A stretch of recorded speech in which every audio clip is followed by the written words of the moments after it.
Okay, y'all ready? Coach, whenever you're ready. Yeah, disappointing. I think our kids played hard, and just feel like that we've got to coach them better, and it starts with me again. Irregardless of whether you may be the most talented team on a certain night, you certainly can be well coached in critical areas and critical downs, and the margin for us between winning and losing right now is so small that you can't mess those up, and obviously I've got to do a better job to make sure we don't make those mistakes in those areas. And I don't know that it makes the difference in the game, but it sure feels like it, and we've got to convert those critical downs. We continue to lose the battles on third and fourth down, and that's disappointing. And whether it's one guy or a play call, it's really disappointing.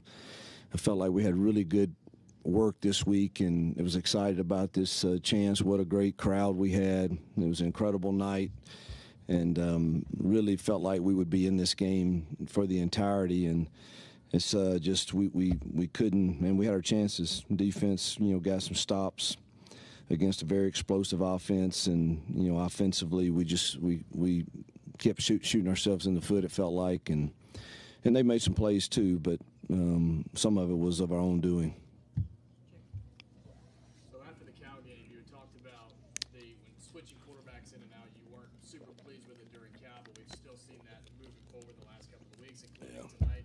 What's the mindset when you're doing that and putting Peyton in certain situations and Robbie in certain situations? We're still seeing it game in and game out.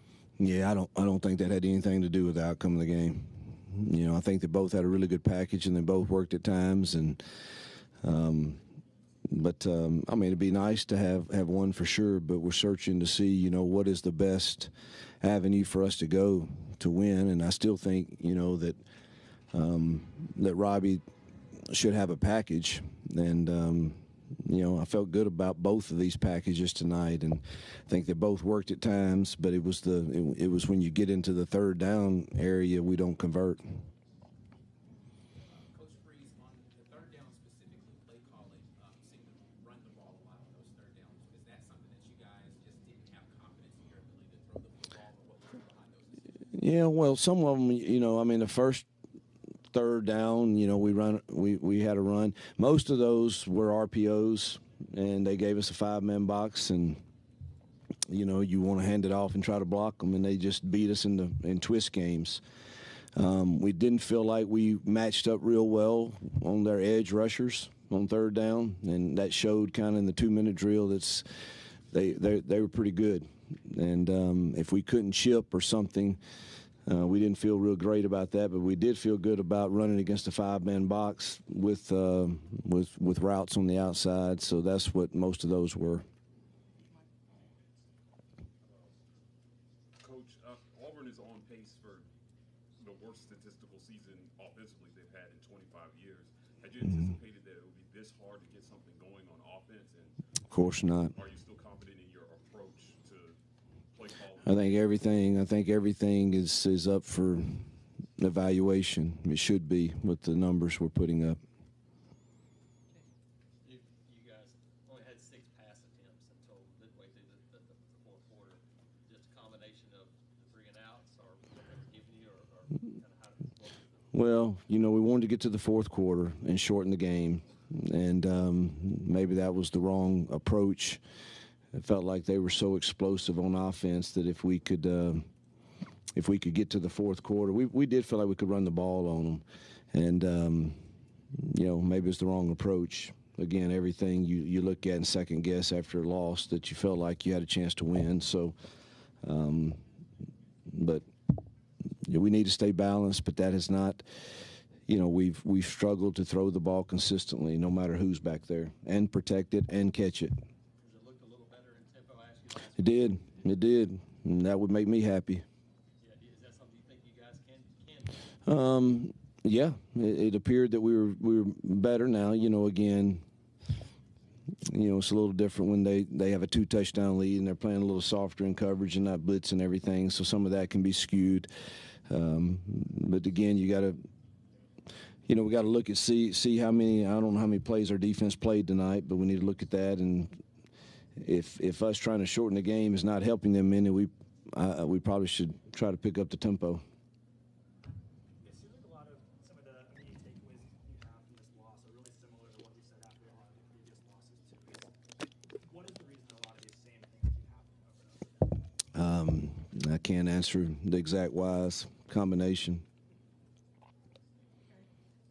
Hugh in the back here, just looking at the team, just to have those spurts and obviously even try to punch it there at the end, what does that speak to the confidence that this team is trying to maintain, and what's your message to try to keep that confidence at a certain level? Yeah, the message in there was, man, let's come back to work Monday. We've got a lot of SEC games left. I think obviously every SEC game is difficult to win. It's hard to win, but you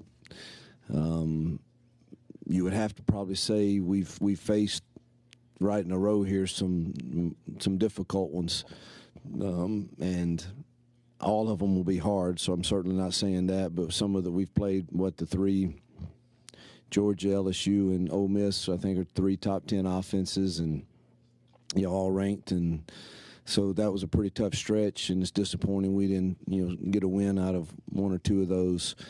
But the rest of the games, I'm excited for this team to continue to come to fight and battle, and that's always a challenge in this day's time. But I was proud to see our kids kept fighting, and I thought they heard the message in the locker room, and we'll come back next week excited to be back in Jordan-Hare and have another opportunity. Yes. What do you think went wrong coming out of halftime, and was that third quarter really where the opportunity for an upset kind of? Yeah, felt like so. Felt like. I have to watch the film. I thought we had a really good plan coming out of half, and really liked the first call. And I don't know what happened on the backside of it, because they gave us the exact look on the front side that we wanted, and I could only see the front side, and and it looked really good, like an explosive run. And then the trick play didn't work; it backfired on us. They held the ball a long time, and I think we probably should have got out of that. Coach, can you talk about were you given an explanation on that last interception as to what they had right there? Yeah. About the play of Keontae Scott coming back from his injury? Keontae makes us better, and he's a great leader, obviously a really good player. I thought it was clear on the replay that the ball touched the ground before he had, his second foot was out of bounds, and then the ball looked like clearly that it hit the ground. They just said that they had no conclusive evidence to change it. Just to follow up to that, Coach, just how refreshing was it to have guys like Austin Keys and Keontae back? Yeah. Man, they make us better for sure. I thought we, played decent defense against one of the more explosive offenses in the country at this point, and they were 2 of the reasons why. You had to go to Connor Lou pretty early, and Yeah. he played pretty well. To see a true freshman step into that environment, how Yeah, I have to watch the film, but I don't think that, he's mature, and I don't think it's something that he would shy away from, and it's good to see him get those reps. Coach, thank you very much. Yep, thank you.